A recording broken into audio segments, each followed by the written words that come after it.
নির্বাচনের এই মুহূর্তের অবস্থা যেটা লেভেল প্লেইং ফিল্ড নাই এবং নির্বাচনের পরিবেশই এখানে নাই। কারণ আজকে পর্যন্ত আমাদের যে ব্যানার ছিল সেগুলো খুলে ফেলা হয়েছে।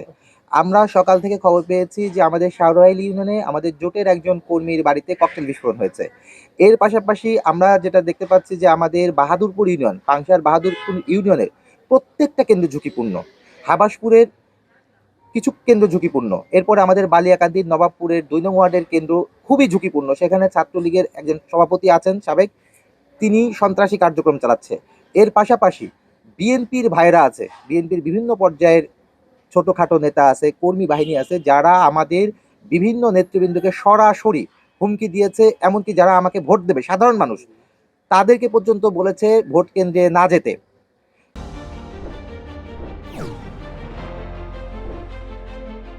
তারপরে যেমন ধরেন আমাদের পোলিং এজেন্টের ক্ষেত্রে, যে বাহাদুরপুর ইউনিয়নের কথা আবার বলি, যারা পোলিং এজেন্ট হবে, শুধু বাহাদুরপুর না, প্রায় প্রত্যেকটা ইউনিয়নে কোনো না কোনোভাবে একজন দুজনকে আমাদের পোলিং এজেন্টকে বলছে যে আপনারা ভোট কেন্দ্রে যাবেন না, পোলিং এজেন্ট থাকবেন না।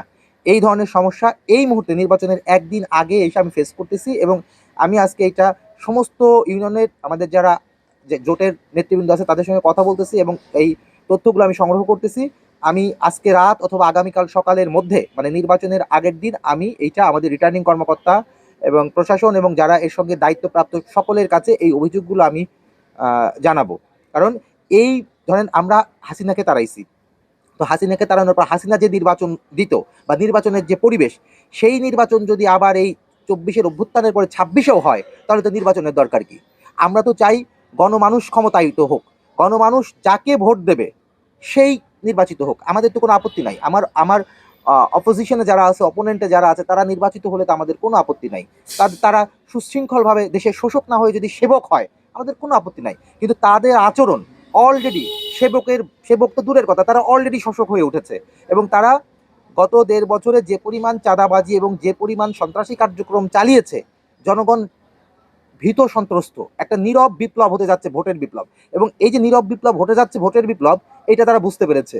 এটা তারা বুঝতে পেরেই এখন এই ধরনের প্রেশার এবং এই ধরনের যে কার্যক্রমগুলো। এবং অনেক জিনিস হচ্ছে আপনি খালি চোখে দেখতেই পারবেন না। ধরেন কোনো পদে নাই, কিন্তু বিএনপির একজন কর্মী বা বিএনপির সমর্থক, তাকে দিয়ে তারাও তো যুদ্ধ দেয়, তাদের আচরণগুলোই অন্যরকম। তারা একজন ধরেন একজন ধরেন সাইকেল মেকানিক্স যে ধরেন চিন্তা করলো যে সে জামাত এনসিপি জোটে ভোট দেবে, তাকে যে বলে আসছে তুমি ভোট কেন্দ্রেই যাবে না। বা ধরেন একজন সাধারণ কৃষক, তাকে যে বলে আসছে যে আপনি, খুব সুন্দর করে বলে, মানে থ্রেটের ভাষাটাও অন্যরকম, যে চাচা আপনি কিন্তু ভোট কেন্দ্রে যাবেন না। তো এটা কিন্তু তাদের আর বুঝতে বাকি থাকে না যে মেসেজটা কি দিচ্ছে। তো ফলে এইটার যে ঘটনাটা ঘটতেছে, এই ঘটনাটা খুবই স্বাভাবিক ঘটনা না। আমরা চেয়েছিলাম যে জনগণের ক্ষমতা হন, জনগণ যেদিকে ভোট দেবে তারাই দেশের সেবা করবে। কিন্তু এইখানে রাজবাড়ী ২ এর পরিবেশ এখনো পর্যন্ত, আজকে পর্যন্ত পরিবেশ ভালো না, লেভেল প্লেইং ফিল্ড এখানে নাই। তারপরে আমরা মনে করতেছি যে যেহেতু আজ থেকে প্রচার প্রচারণা বন্ধ এবং আমাদের যে প্রশাসন আছে, আইন শৃঙ্খলা বাহিনী আছে, তারা একটা তাদের কার্যকর ভূমিকা আমার মনে হয় যে আমরা আগামীকাল থেকে দেখতে পাবো। যদি সেটা না হয়, তাহলে এই ধরনের নির্বাচন আমাদের বর্জন করা ছাড়া কোনো উপায় থাকবে না। কারণ আমরা সুষ্ঠু নির্বাচন চাই। যদি সুষ্ঠু নির্বাচন ব্যাঘাত হয়, সেই নির্বাচন আমরা অবশ্যই বর্জন করব। সুষ্ঠু নির্বাচনের কোনো বিকল্প নাই।